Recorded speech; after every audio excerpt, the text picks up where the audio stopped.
Hello students, और इस video में हम डिस्कस करेंगे मैथमेटिक्स क्लास 9 एक्सरसाइज 5.1 का क्वेश्चन नंबर 1।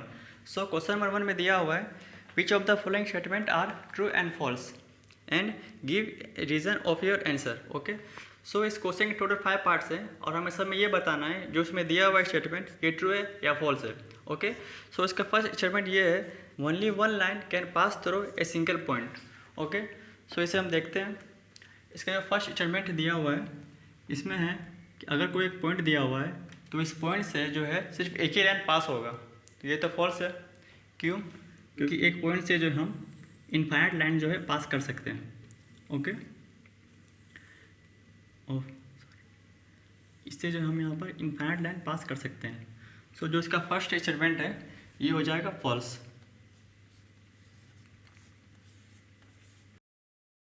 सो ये हो गया इसका फर्स्ट स्टेटमेंट।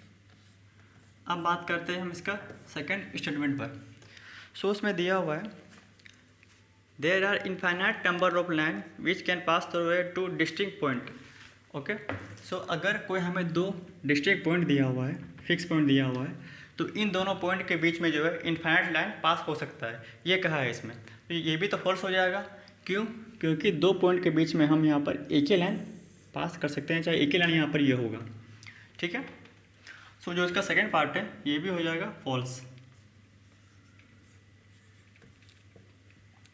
सो नाउ अब बात करते हैं हम इसके थर्ड पार्ट में। सो इसके थर्ड पार्ट में दिया हुआ है a terminated line can produce indefinitely in both side. So अगर कोई हमें एक दिया हुआ है टर्मिनेटेड लाइन, तो इसको जो हम यहाँ पर बोथ साइड जो है इसको प्रोड्यूस कर सकते हैं इंडेफिनेटली तक। ठीक है, तो ये भी जो स्टेटमेंट है ये ट्रू हो जाएगा। इसको जो हम यहाँ पर एक्सपेंड कर सकते हैं बोथ साइड इनफिनाइट तक। सो जो इसका थर्ड पार्ट है ये हो जाएगा ट्रू। ओके, सो नाउ अब हम देखते हैं इसका फोर्थ पार्ट।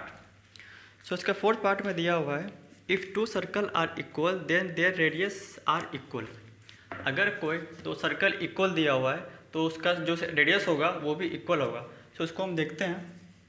हमें जो है दो सर्कल दिया हुआ है, दोनों जो सर्कल है वो इक्वल है।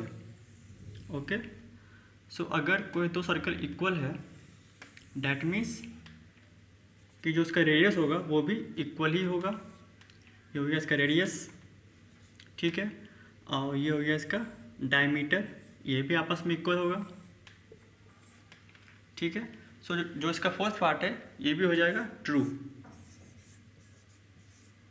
ये हो जाएगा ट्रू। सो अब बात करते हैं इसका लास्ट और फिफ्थ पार्ट में। उसमें दिया हुआ है in figure 5.9 if A B is equal to P Q and P Q equal to X Y then A B is equal to X Y. So इसको हम फिगर यहाँ बना लेते हैं। फिगर में दिया हुआ है इसमें 3 लाइन है। ठीक है, और इसका नेम क्या है? तो पहला का है ए बी, सेकेंड है पी क्यू और थर्ड है एक्स वाई। सो इसमें जो रिलेशन दिया हुआ है वो है ये जो ए बी है, ए बी इक्वल है पी क्यू के, और ये जो पी क्यू है ये भी इक्वल है एक्स वाई के। ठीक है, तो हमें ये बताना है कि A B is equal to X Y होगा। ए बी जो है ये इक्वल टू एक्स वाई। तो इसमें हमें ये बताना है जो A B is equal to X Y true होगा या फॉल्स होगा। सो ये हमने इसका फर्स्ट एग्जाम से पढ़ा हुआ है कि अगर कोई एक चीज़ दो अलग अलग चीज़ के इक्वल है तो वो भी आपस में इक्वल होंगे।